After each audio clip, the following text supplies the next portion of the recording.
बार फिर युद्ध की आग भड़क उठी है। इजरायल और अमेरिका ने मिलकर ईरान पर अटैक कर दिया है। तेहरान सहित कई शहरों में हवाई हमले के सायरन बजने लगे। तेहरान में धमाकों की आवाजें गूंजी, मिसाइलें दागी गईं और दावा है कि ईरान के सर्वोच्च नेता खामेनेई दफ्तर के आसपास भी हमले किए गए। हमले के तुरंत बाद ईरान ने भी पलटवार किया और इजरायल और अमेरिका के ठिकानों पर 400 से ज्यादा मिसाइलें दागी। ऐसे में सवाल उठ रहा है, क्या ये क्षेत्रीय संघर्ष अब पूर्ण युद्ध में बदलने जा रहा है? शनिवार सुबह ईरान की राजधानी तेहरान में एक के बाद एक विस्फोट हुए। इजरायल और अमेरिका ने इसे प्रिवेंटिव स्ट्राइक यानी एहतियाती हमला बताया। हालांकि मीडिया रिपोर्ट्स के मुताबिक इस ऑपरेशन का मकसद ईरान की परमाणु और मिसाइल क्षमताओं को तबाह करना था। इस हमले की आशंका ईरान के सुप्रीम लीडर खामेनेई पहले ही लगा चुके थे। यही वजह है कि खामेनेई कई मौके पर ये चेतावनी दे चुके थे कि अगर हमला हुआ तो जवाब सोच से भी ज्यादा घातक होगा। अब जब युद्ध शुरू हो गया है तो अमेरिकी सैन्य ठिकानों पर हाई अलर्ट जारी कर दिया गया है। अब बड़ा सवाल है कि इजरायल और अमेरिका ने ईरान पर हमला किया क्यों?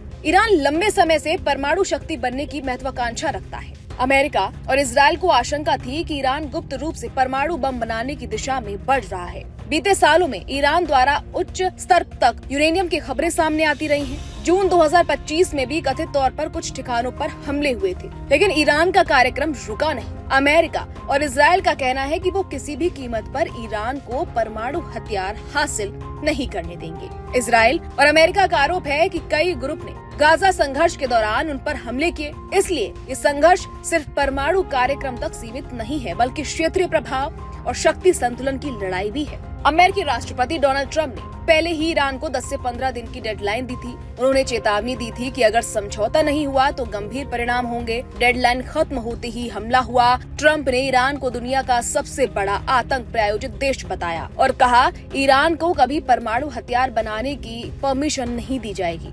उन्होंने ईरानी सेना, इस्लामिक रिवॉल्यूशनरी गार्ड और पुलिस को हथियार डालने की चेतावनी भी दी। ट्रंप ने साफ कह दिया कि अगर ऐसा नहीं हुआ तो ईरान को कठोर नतीजे भुगतने होंगे। हालांकि हमले से पहले कूटनीतिक प्रयास जारी थे। रूस, यूरोपीय देशों और संयुक्त राष्ट्र ने संयम बरतने की अपील की थी, लेकिन डेडलाइन के खत्म होते ही सैन्य कार्रवाई ने बातचीत की संभावनाओं को लगभग खत्म कर दिया है। विश्लेषकों का कहना है कि अब ये संघर्ष लंबा और व्यापक हो सकता है। इस संघर्ष का असर सिर्फ मिडिल ईस्ट तक सीमित नहीं रहेगा, बल्कि तेल की कीमतों में उछाल संभव, वैश्विक शेयर बाजारों पर दबाव, यूरोप और एशिया में सुरक्षा चिंताएं, अमेरिकी सैन्य ठिकानों पर खतरा। अगर युद्ध लंबा खिंचता है तो ये वैश्विक अर्थव्यवस्था को भी झटका दे सकता है। इधर दूसरी तरफ तेहरान की सड़कों पर सन्नाटा है। लोग घरों में बंद हैं। कई इलाकों में धुएं के गुबार देखे जा सकते हैं। इजरायल में भी बंकरों में शरण लेने की तस्वीरें सामने आ रही हैं। सायरन और एयर डिफेंस सिस्टम लगातार सक्रिय हैं। रक्षा जानकारों का मानना है कि ये हमला पूरी तरह योजनाबद्ध था। अमेरिका पहले से क्षेत्र में सैन्य तैनाती मजबूत कर चुका था। ये सिर्फ शुरुआती चरण हो सकता है। तो क्या मिडिल ईस्ट एक बड़े युद्ध की ओर बढ़ रहा है? क्या ईरान अपने परमाणु कार्यक्रम से पीछे हटेगा या ये संघर्ष और भयानक रूप लेगा? पूरी दुनिया की नजरें अब तेहरान, तेल अवीव और वॉशिंगटन पर टिकी है। फिलहाल हालात बेहद तनावपूर्ण हैं और आने वाले 48 घंटे बेहद निर्णायक साबित हो सकते हैं।